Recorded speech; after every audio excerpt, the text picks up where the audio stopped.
My children don't have a perfect mother. Meron silang ako.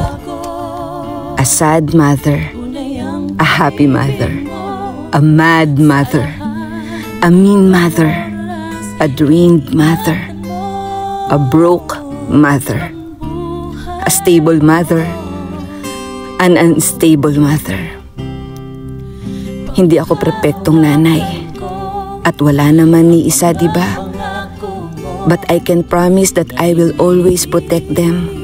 Be their biggest fan. Drop anything and everything whenever they need me. Hold them in every hard and beautiful moment. Kaya ko ring sabihin na mahalin sila unconditionally through good and bad. Kayang-kaya kong ipangako lahat yan sa aking mga anak. Pero hindi ko kayang tuparin sa lahat ng pagkakataon ng mga pangakong yan. At yun ang totoo.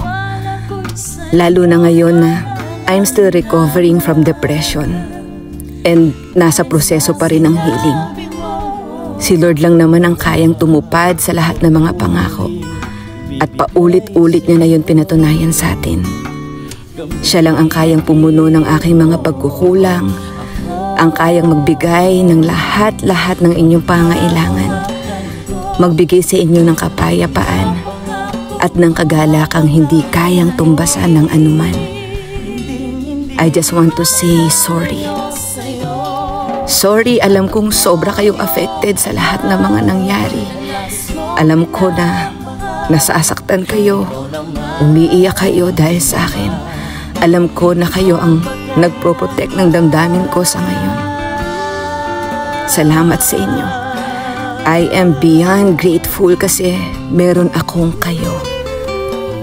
Season lang to ng buhay natin. May purpose si Lord. At alam natin yun, di ba, nak? Babawi ako. Hindi man agad, pero babawi si nanay.